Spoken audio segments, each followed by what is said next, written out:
Have any of you heard the clever term truth decay? Truth decay.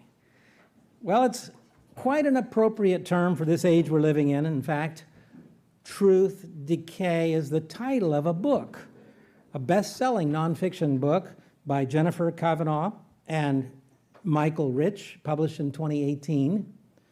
The title, Truth Decay, Truth, I know I was going to do that, Truth Decay, I knew it was adopted by the authors to characterize 4 interrelated issues facing our society today. They include, these are just very quick, brief outline bullet points, increasing differences in how people view objective facts in our society. 2, increasing conflation or blending together or confusing together opinion and fact in discourse. 3, increasing authority of opinion over fact in discourse. And 4, diminishing trust in traditionally authoritative sources of what used to be reliable and accurate sources of information. So the authors argue that truth decay has brought on the deterioration of civil discourse and also political paralysis, and we see that on the news a lot. Political infighting between factions and groups that keep from getting very much accomplished month after month and year after year at the highest levels of leadership in the land. And then there's fake news to add to that, the diminishing trust in historically authoritative sources of accurate information from government, from media, from education. You'll find it interesting, I think, where most people get their news today. I went and looked this up. It's very easy to find out. Pew Research published a report in September 2021 on this very question. Where do most people get their news today? Well, almost 62% of adults in America get their news from social media platforms. And that number is increasing, 62%. You used to think, well, there's the newspaper, and there's news magazines, and there's television. Most now is off of social media. About 1/3 of US adults regularly get their news from Facebook, believe it or not. Facebook has 3 billion users worldwide. 22% regularly get their news from YouTube. Now, YouTube has 2.2 billion users. I like YouTube because I go on and I watch science episodes on the James Webb Space Telescope, and I watch things about the drought and the flooding in California and the snowpack, you know, all these interesting climate issues. I mean, that's not all. I watch for gardening and other educational things, but I'm skipping and skimming through news story after news story about these wild ideas about UFOs and about, scientists are terrified of what they saw on Mars, and they think there's life on Mars, and the Voyager spacecraft just sent back information of something of a terrifying nature. You see all this dramatizing of things, and most of them aren't that. When you go and look at them, it's like, oh, come on, is that all this was? It's trying to get people to watch, try to people to click that like button and subscribe. Click like, click subscribe. So anyway, I do like YouTube, but did you know that 22% of people get their news from YouTube? Have any of you browsed those news stories and documentaries? You'll see the wild stuff on there as well. 55% of Twitter's 368 million users get their news regularly from that platform. 29% of TikTok's 1 billion users get their news regularly from TikTok. And that number is growing faster than all the other social media platforms I just mentioned, TikTok. Can they all be trusted? Rhetorical question. Can most media outlets be trusted without us vetting and objectively examining them these days? Gone are the days when my parents were younger and I was growing up in a home where Huntley Brinkley and these would be, they would have these news broadcasters that were anchors in the news industry that you learned to trust, and for many, many decades, they would bring news that was more objective and not so slanted and biased as they are now. Because nowadays, there's so much deceit, spin, misleading statements that become more and more commonplace in our culture today than any time I can ever remember. Whatever happened to growing up in a society that valued telling the truth, that put a high value on honesty and integrity? Well, against that increase of false and inaccurate disinformation, misinformation, I'd like to look at some possibilities of new information platforms that will now be introducing or presenting new moral and ethical challenges for the Christian. My title, Truthfulness, will it survive? It's a question. Truthfulness, will it survive? An enormous change in how we get information is already happening. There's been quite a bit of news just in this last week alone and in recent weeks of the impact of artificial intelligence and what it's going to do in our society. It's just starting to have implications around the globe. There was a CBS News program, 60 Minutes, that just aired days ago, April 16th, titled Exploring the Human-Like Side of Artificial Intelligence at Google. Just one particular corporation that's putting lots and lots of money into developing systems of artificial intelligence. And I might use the word AI more often now. So the introductory statement on the 60 Minutes program, presenter Scott Pelley said, "We may look on our time as the moment civilization was transformed, as it was by fire," assuming that there was some kind of evolution from primal animals to intelligent humans today. We'll skip that one. Agriculture, electricity. Now, he's got good, valid points there. In 2023, we learned that a machine taught itself how to speak to humans as if they were a peer, like human-to-human conversation, which is to say, with creativity, with truth, but also with error and with lies. Interesting. The technology known as a chatbot is only one of recent breakthroughs in artificial intelligence, which is to say machines that can teach themselves superhuman skills. Now, we explored what's coming next at Google. I'm still quoting Scott Pelley here. A leader of this new world, CEO of Google, Sundar Pichai, says this: AI will be as good or as evil as human nature allows. And the revolution is coming faster than you and I would know, unquote. Now, he's talking about the platform that Google has put out now called Bard. That's their version of artificial intelligence. And it's been put out to compete with Microsoft's OpenAI. Now, OpenAI was a company that Elon Musk, entrepreneur and wealthiest man in the world at this moment, was a part of. He was one of the founders and one of the board members, but he broke away from OpenAI because it was meant to be an open source platform where people could freely share with the information and the development of it, but has gone into a more, shall we say, a profit-making venture.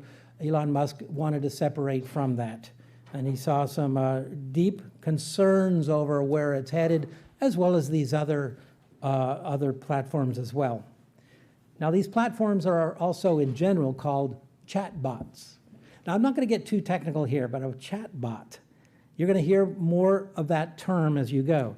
ChatGPT is a chatbot.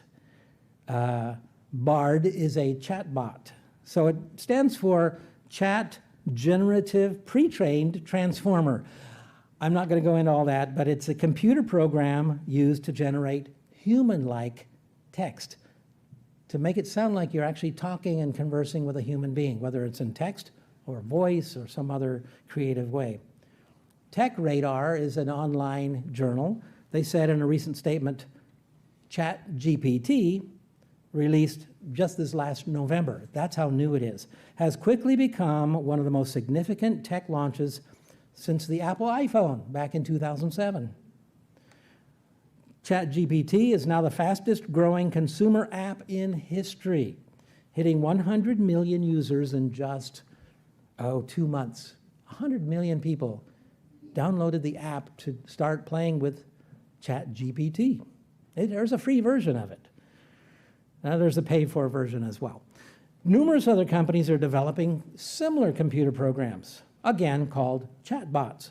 Or are they all bad? No, there's some wonderful things they're doing. They're doing some incredibly amazing things to help people streamline their mundane and routine tasks in life more efficiently, so people can focus their attention on more high-level strategic activities. Here's some things that these machine programs are able to do now. They can answer questions in a more human-like manner. Wouldn't be surprised if some of you made a phone call and heard a voice that was a chatbot. It was an actual program voice, but it interacted with what you were saying. Now, there are those that are in customer service that step you through 20 different levels before you could actually talk to a human being. Well, that's one of the ways companies save money. If you can get past them, good, if you really want to talk to a human being. But probably more than 90% of their calls can be handled by these programmed voices. But anyway, translating text into 1,000 or more other languages now. Not just a few, but 1,000 or more languages text can now be translated into. Learning from visual images and creating their own images. Maybe some of you have seen these on the news, some pictures, paintings, it looks like, that are graphics from a computer screen. They're not real paint, but that they're generated by these artificial intelligence programs. Generating stories, conversations, and other current content types. I watched this 60 Minutes program where just a few words were plugged in on a keypad, and out came this beautiful poem that was very relatable and very, it looked like a human being spent a lot of time creating this poem, but it came out in seconds based on just a few words inputted into this program. It was quite astonishing. The ability to write poetry quite well. So used properly, these programs can bring great benefits. This past Thursday, as Mr. Hanisco mentioned in his Sabbath note, there was a webinar for the ministry, and we had several presenters. Mr. Clyde Kylo, who leads our media department, he started talking about media developments, and he went into this for a few moments. He said, we actually experimented. We had someone who works for media department try something out, went on to ChatGPT and generated an instruction so that when a writer on Life, Hope, and Truth responds and downloads a booklet or asks for information, that it's not going to take the place of what, like I answer a number of them every week, and a number of other people do as well, answer personal correspondence letters when people have questions. But this would be an automated response. But it sounded so human-like. But it only took a couple of iterations to go back and tweak the instructions a little bit. And it was quite impressive what it came up with for a response. Is there a place for that? By all means, there is. Mr. Clyde Kylo says it's a kind of a scary frontier right now, but there are possibilities that the church could benefit from some of the mundane things that human beings would normally handle, but may not have to. Elon Musk, I mentioned a moment ago, inventor and entrepreneur. He was interviewed over 2 evening programs on Tucker Carlson Tonight. I watched both of them. He spoke about the company that he helped develop, OpenAI, back in 2015, and about how he broke away from that company because it was moving in directions that he was uncomfortable with. He shared his concerns about the rapid growth of artificial intelligence. He said it's like 100,000 computers working together at a few massive server locations around the country. And he says these processors are are operating 100 times sorry, 100,000 times faster than the human brain. 100,000 times faster than you and I could process information. There is an advanced version of ChatGPT. Again, there's a free version, but this is called GPT-4. And there's discussion of the next iteration, GPT-5. It's not out yet, but GPT-4 can add vast amounts of textual data. It could go on the internet by itself and read everything on the internet available today, and then have it in a memory bank. You don't even have to spoon feed it. It does it itself if you tell it to. It's doing its own research, he says, gaining knowledge by itself. Systems are growing more powerful all the time.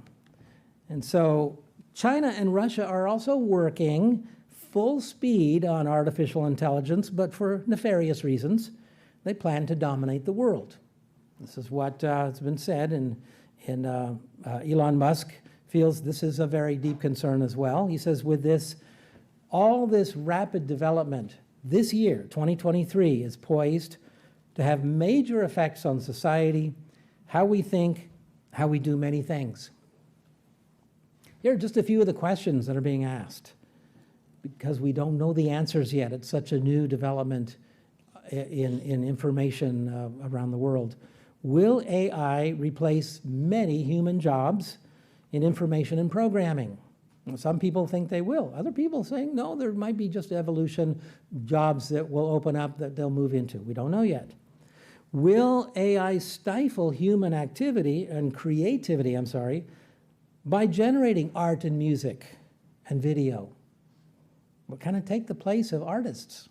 We don't know yet.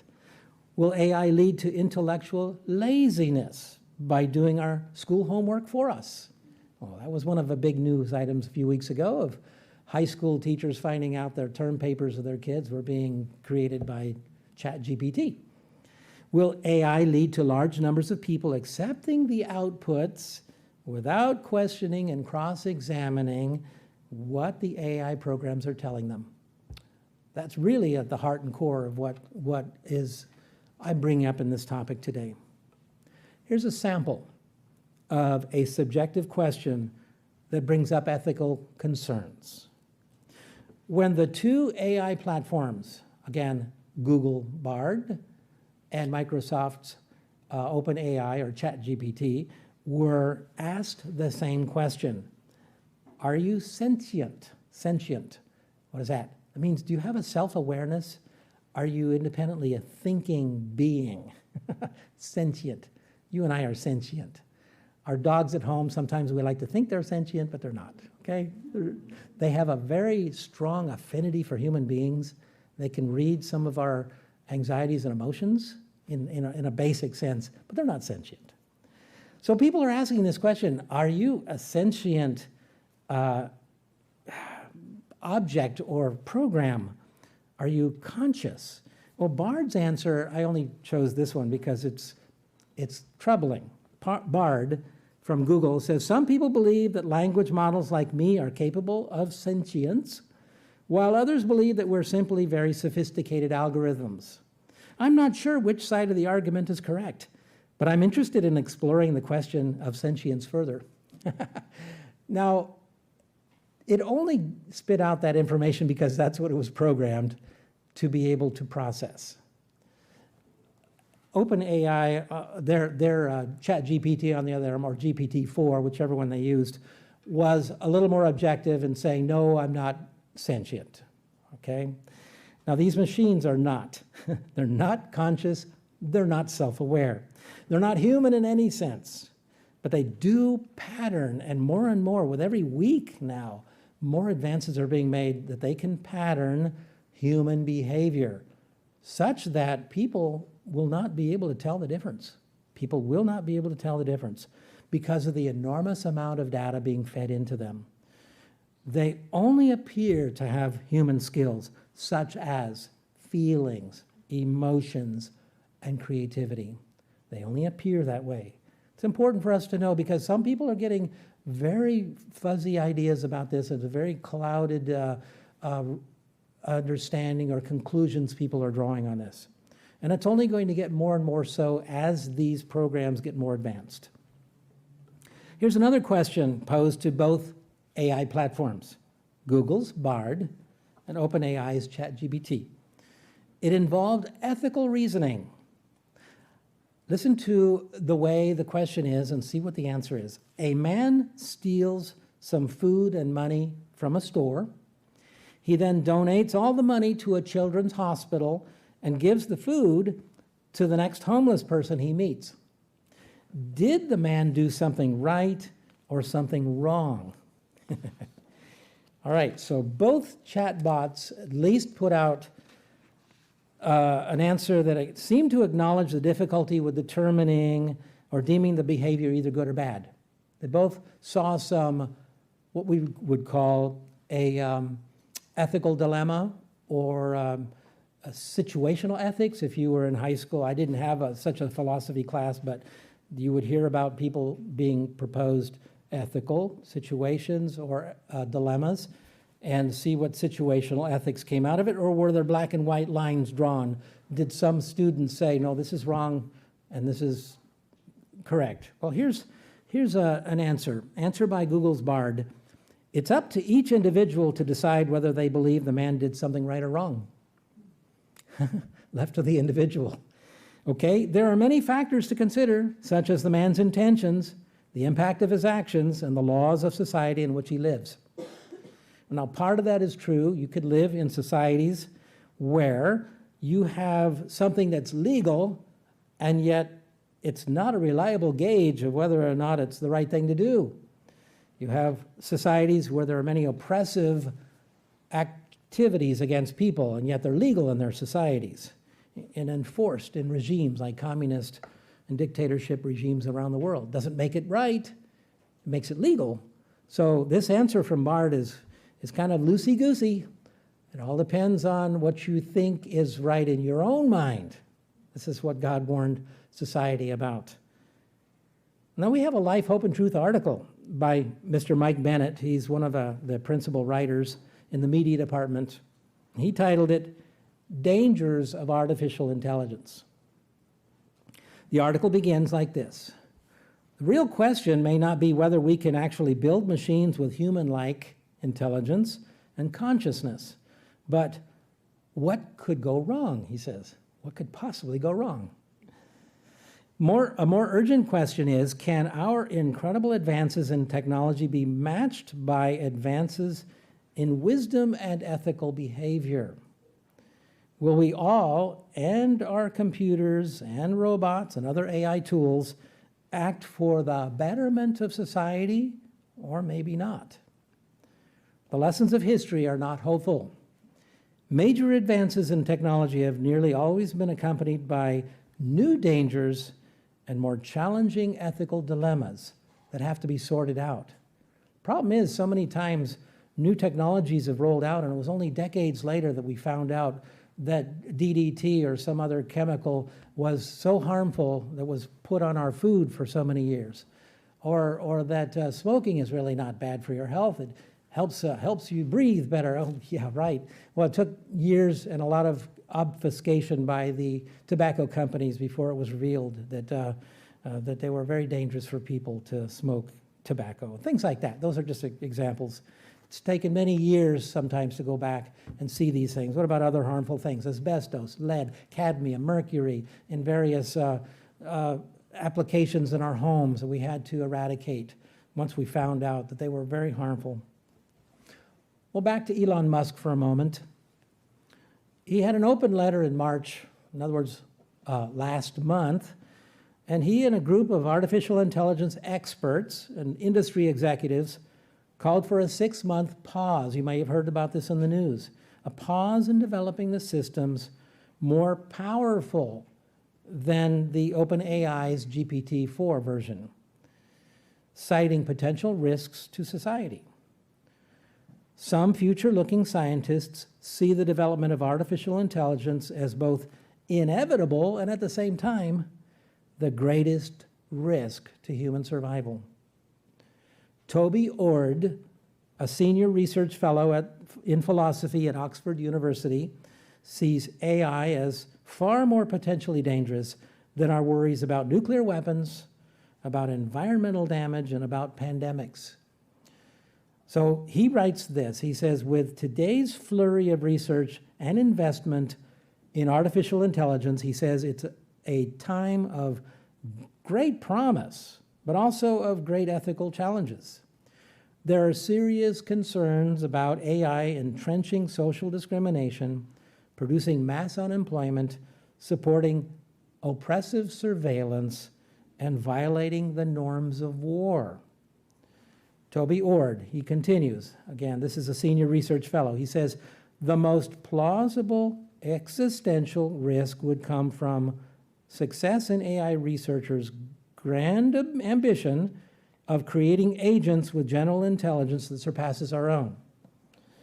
Now also, once again, keep in mind, these machines are not sentient, they're not human, but they can match and they can imitate human behavior more and more to the point where it's going to be very hard to tell the difference. And this is the stuff we've seen for decades in science fiction movies. Some of you might think what I'm about to tell you and from the book of Revelation in a moment, oh, Mr. Moen watches way too much science fiction. Actually, I haven't for a while, but I do enjoy some good science fiction movies once in a while. Once in a while. All right, so he says, he explains experts see this as a logical outcome. He says humanity lacks the maturity, coordination, and foresight necessary to avoid making mistakes from which we could never recover.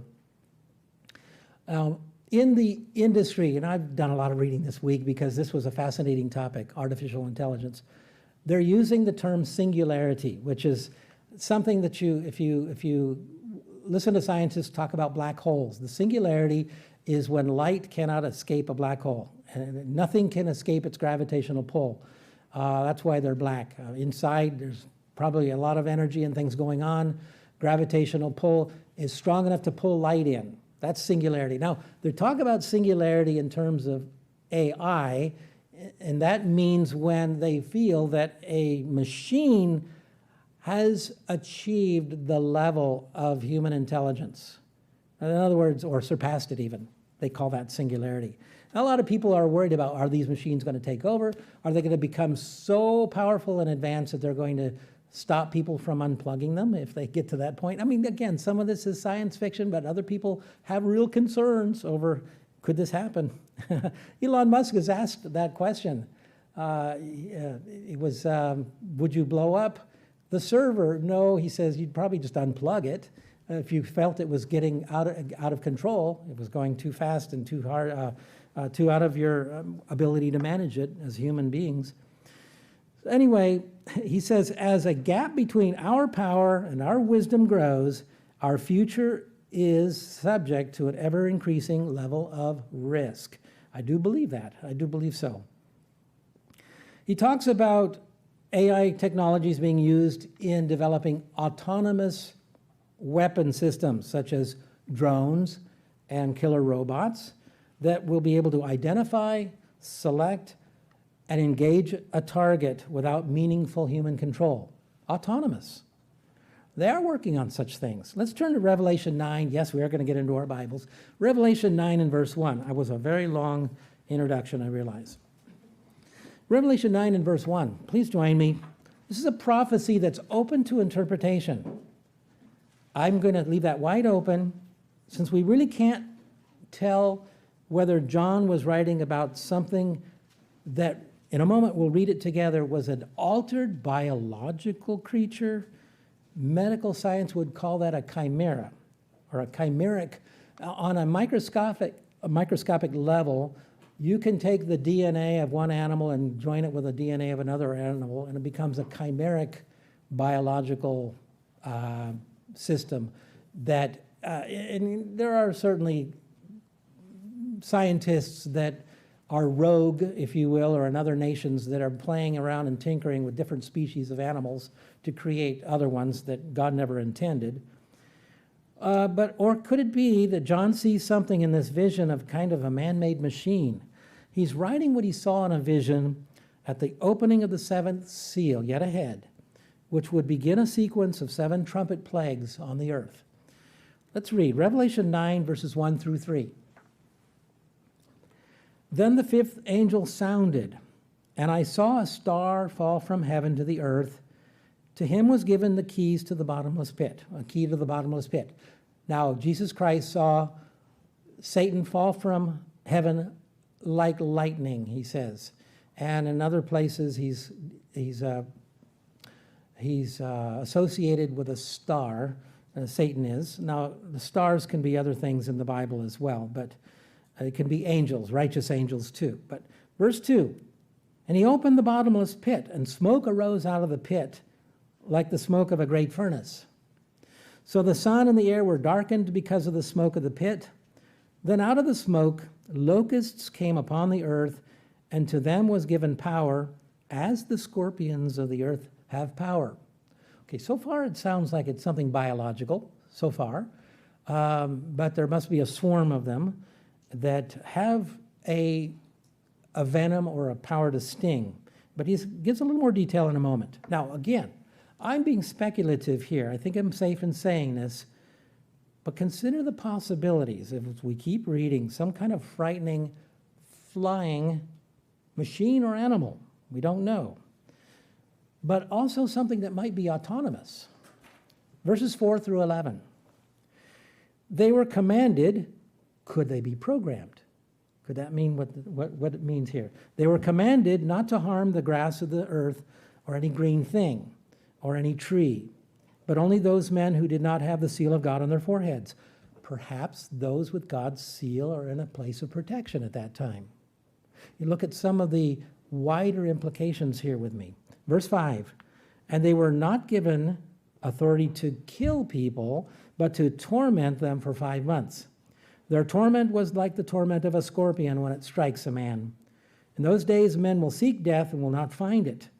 They will desire to die, and death will flee from them. So whatever it is, these things can provide suffering and pain for 5 months to people on the earth.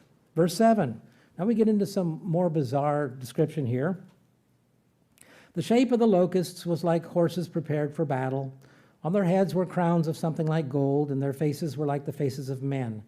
They had hair like a woman's hair, and their teeth were like lions' teeth. Now, I know we have had publications where we've shown picture images of military helicopters with some of this imagery that maybe John, the best of his ability to put in words, might have looked like. We don't know.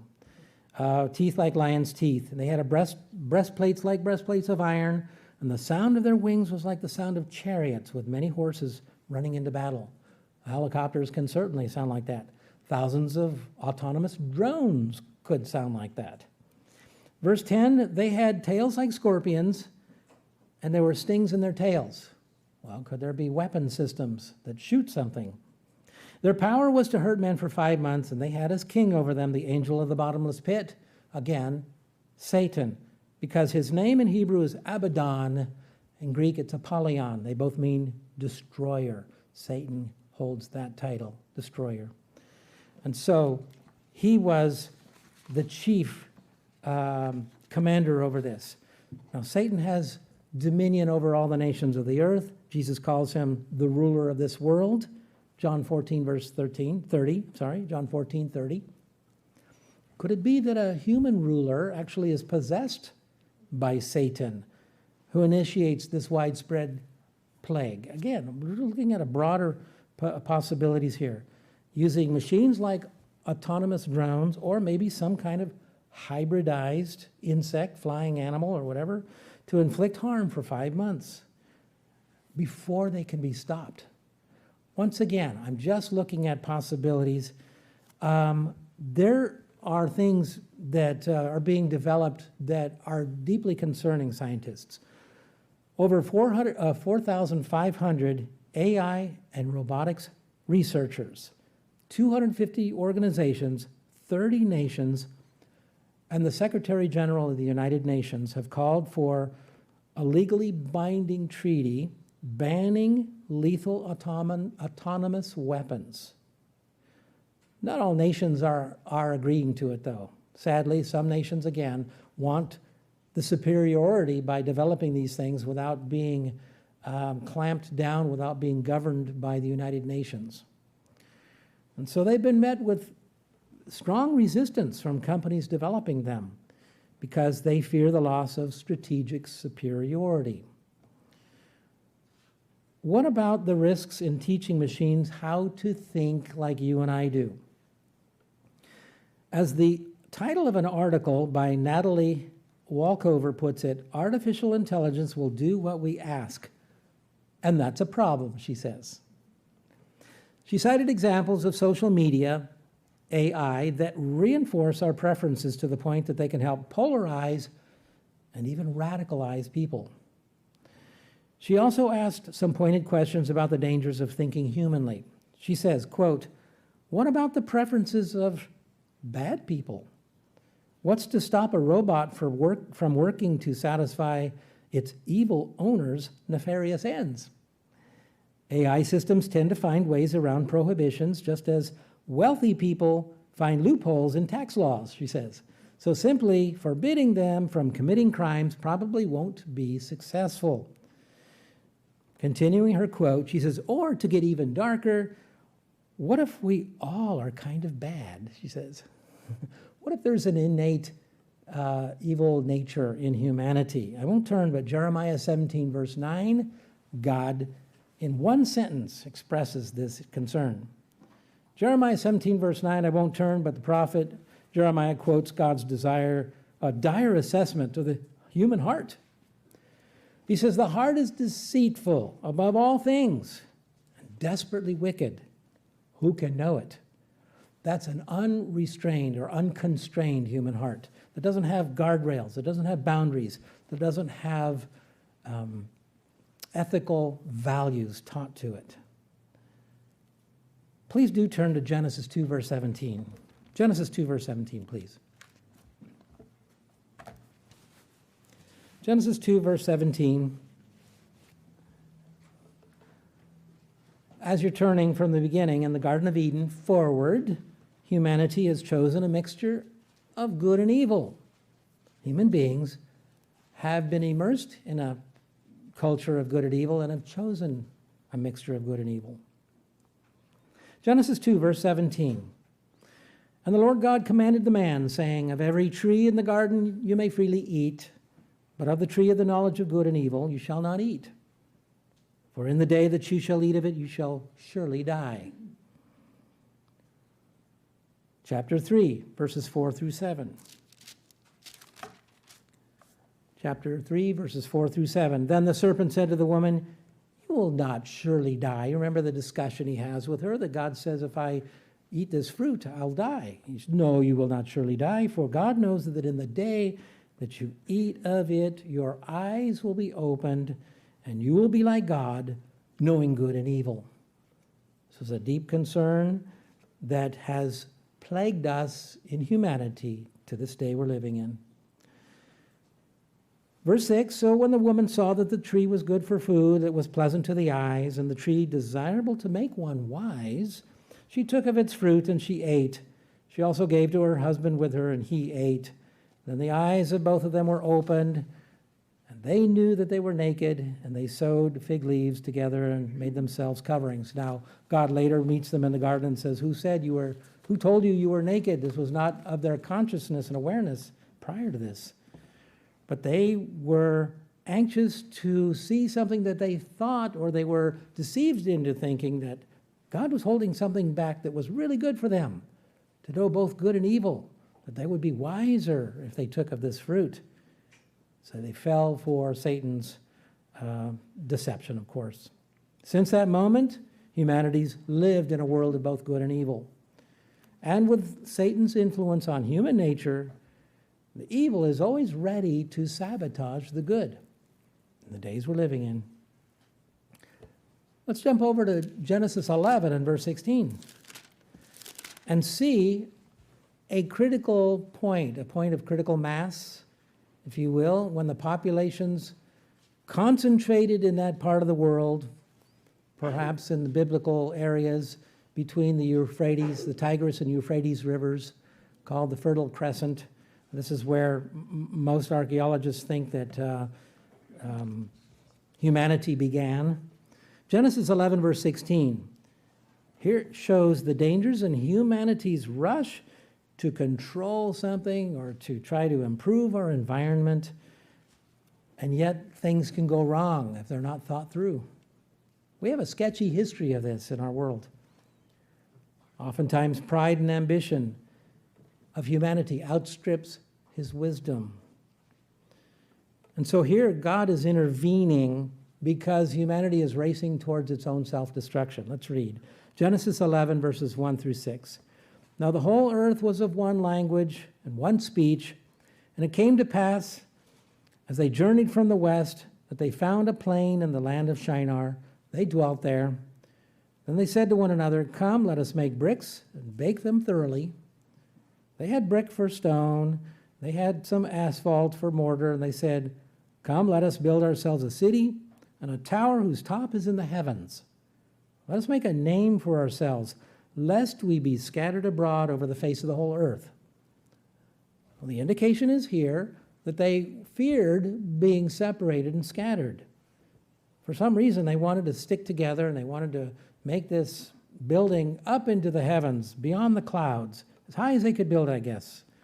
Verse 5, but the Lord came down to see the city and the tower which the sons of men had built. And the Lord said, "Indeed, the people are one, and they all have one language, and this is what they begin to do." The end of the sentence is the most revealing of all. "Now nothing that they propose to do will be withheld from them." God saw the acceleration of the point of self-destruction was coming very fast. And so he sees a method to slow down that progress. And he gives them all different languages and groups, and they all scatter in groups into all the other nations. And it does definitely slow down men's penchant to destroy himself. Now we appear to be entering a similar period of time at the end of this age, where man's unbridled creativity is pushing that envelope. And what we can do before we actually use good judgment on whether we should do. What is our responsibility? Let's go to Ephesians and see what we can be doing. Ephesians 4, verse 13. Ephesians 4, verse 13.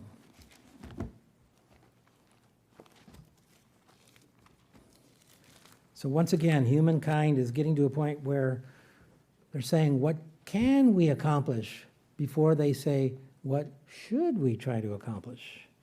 Ephesians 4, verse 13, in this chapter, God, through the Apostle Paul, provides leadership guidance for equipping the saints for works of service. And it leads up to verse 13. Paul says, "Till we all come to the unity of the faith and of the knowledge of the Son of God, to a perfect man, to the measure of the stature of the fullness of Christ, that we should no longer be children, tossed to and fro and carried about by every wind of doctrine, by the trickery of men, in the cunning craftiness of deceitful plotting, but instead, speaking the truth in love, may grow up in all things into him who is the head, to be like Jesus Christ." Verse 16, "From whom the whole body, joined and knit together by what every joint supplies, according to the effective working by which every part has its share." Every person in God's church organization has its part to play, and causes growth of the body and edifying itself in love. Now, going back a couple of sentences, our goal should be speaking the truth in love. Speaking the truth in love. Because it's good for everyone. And truth-telling builds relationships. And eventually a society that has stability and trust and confidence. Speaking truth is what that will result in. God is a God of truth. He cannot lie. He expects us to be truthful in imitating him. and for the benefit of one another. I mentioned earlier in the Bible study, all of God's laws were founded on and predicated on love for God and love for humanity. It is a law of love. Verse 25, Paul continues, therefore, putting away lying, let each of you speak truth to his neighbor. Let each of us speak truth with his neighbor. Now, wouldn't it be outstanding to have the reputation as one who always tells the truth in love to our fellow man? Well, we're growing in that area. That's what we're training to do. And it means telling the truth without being obnoxious, prideful, insensitive, wisely telling the truth in humility for the good of all. Even in stressful and difficult situations, truth should always shine through God's people. And God wants us to be ever more vigilant and wary of society around us. What's happening, the growing falsehood and deceit. You've heard the terms misinformation, meaning there's error mixed in. Disinformation means it's deliberate error, deliberate falsehood. Those terms have become more and more commonplace in our media coverage. We're seeing society grow more evil all the time. So our own honesty is the first step on our guard in growing in wisdom and discernment. Let's skip to Ephesians 6, verse 14. Ephesians 6 and verse 14. Here Paul states that as part of the armor of God, we should surround ourselves in this protective covering or shielding so that we can stand against the wiles of Satan. Verse 14. Stand therefore, having girded your waist with truth. So in other words, wrapping ourselves in a protective piece of armor. The belt of the truth is one of the important defenses against the barrage of lies and misinformation and disinformation that is increasing around us today. Thankfully, God gives us his church and his word as defenses. Paul says in 1 Timothy 3:15, I won't turn, he says that the church is the pillar and the ground of the truth. 1 Timothy 3:15. Jesus Christ says, I am the way and the truth and the life. John 14, verse 6.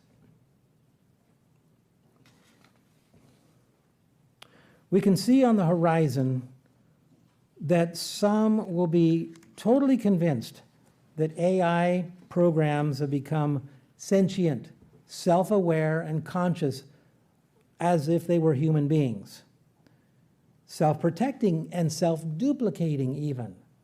Some people are concerned that that is going to be one of the next steps in development. Just think about the radical idea that some in our American society are convinced that when a person undergoes a medical or chemical treatment to attempt to change his or her gender, there are people out there that really believe that their gender has changed, that now men could have babies. I mean, some people really believe that. And then there are others that are trying to tamp that down and say that is absolutely biologically not possible. And then what happens? Then you get assaulted, you get aggressive behavior, you get hostility, you get the proponents of such ideologies becoming more violent because you don't buy into that lie. And it is a lie, of course. When God created human beings, he specifically said he created them male and female. That's it. Two genders, not 20s, whatever it is, number that some people think there are.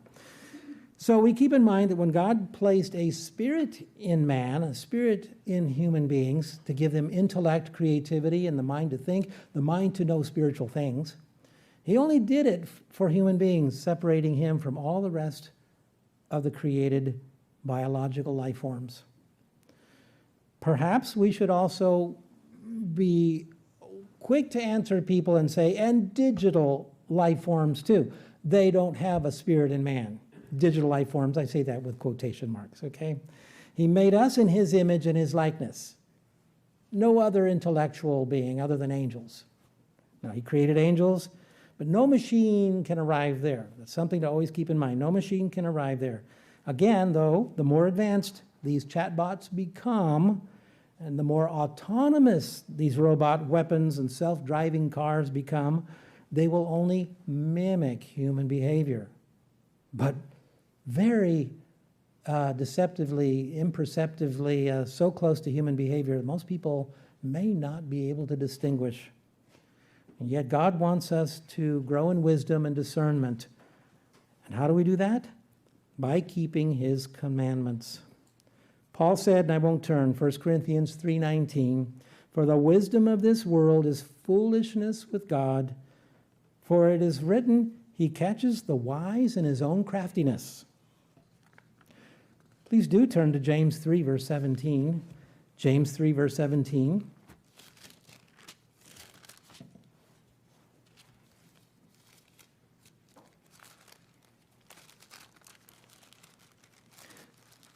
Here the Bible describes the ultimate source of God's wisdom that produces good results and on an eternal scale. James 3, verses 17 and 18. "Who is wise and understanding among you? Let him show by good conduct that his works are done in the meekness of wisdom. But if you have bitter envy and self-seeking in your hearts, do not boast and do not lie against the truth. This wisdom does not descend from above, but is earthly, sensual, and demonic." For where envy and self-seeking exist, confusion and every evil thing are there. But the wisdom that is from above is first pure, then peaceable, then gentle, willing to yield, full of mercy and good fruits, without partiality and without hypocrisy. Without partiality. There's a growing lack of objectivity, as we mentioned at the beginning of my message here, that we have to be on our guard against. The lack of partiality. God's people should be continuing to grow in objectivity, to be impartial, unbiased, fair in our judgments and reasoning. And this wisdom is found in God's words and in keeping his commandments. Once again, verse 18, James finishes, "Now the fruit of righteousness is sown in peace by those who make peace." Again, what is our responsibility? Let's turn to just maybe two more scriptures before I close. Let's go to Matthew 24, verse 21. Matthew 24, verse 21. Here Jesus Christ is describing in the Olivet prophecy that once again humanity will be on the brink of self-destruction. Matthew 24, verses 21 and 22. He's answering questions from his disciples that ask about what will be the season, what will it be like, what will be the signs of the coming of the end and the coming of the Son of God. "For then there will be great tribulation, such as has not been since the beginning of the world up until this time, no, nor never shall be again. And unless those days were shortened, no flesh would be saved. But for the elect's sake, those days will be shortened." So he follows at the end, or the tail end of that answer, a message of hope, particularly for the elect, those alive at the time whose hearts and minds have been transformed by receiving the gift of God's Holy Spirit, obeying him, striving to keep his commandments, growing in spiritual wisdom. This small remnant will lead the way for millions and even billions of others to join in this family relationship with God once God pours out his Spirit on all flesh.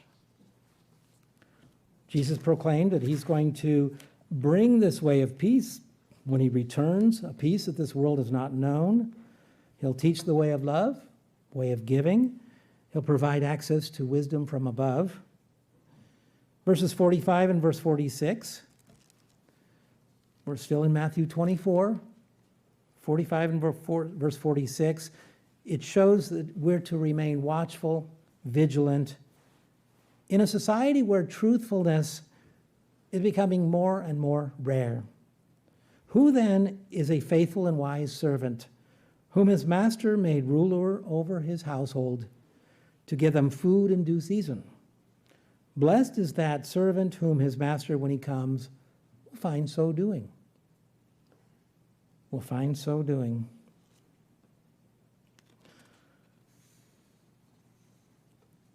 Hopefully, all of us can begin to see more and more that there's an increase of evil around us in the world. And it's a growing test that will come upon God's faithful people in the time of the end, and there'll be matters of the heart.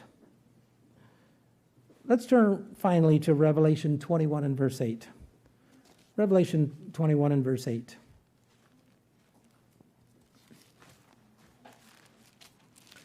Let's see who will and who will not be in God's kingdom. And it has to do with truthfulness. Because as my title pointed out, truthfulness, will it survive? There is a clear answer to that.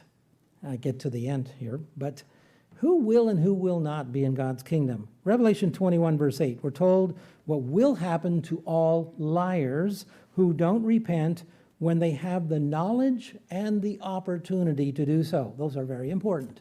When they have the knowledge and the opportunity to choose life and not eternal death penalty.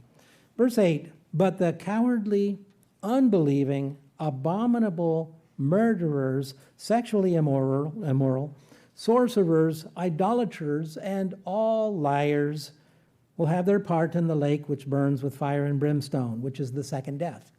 All liars.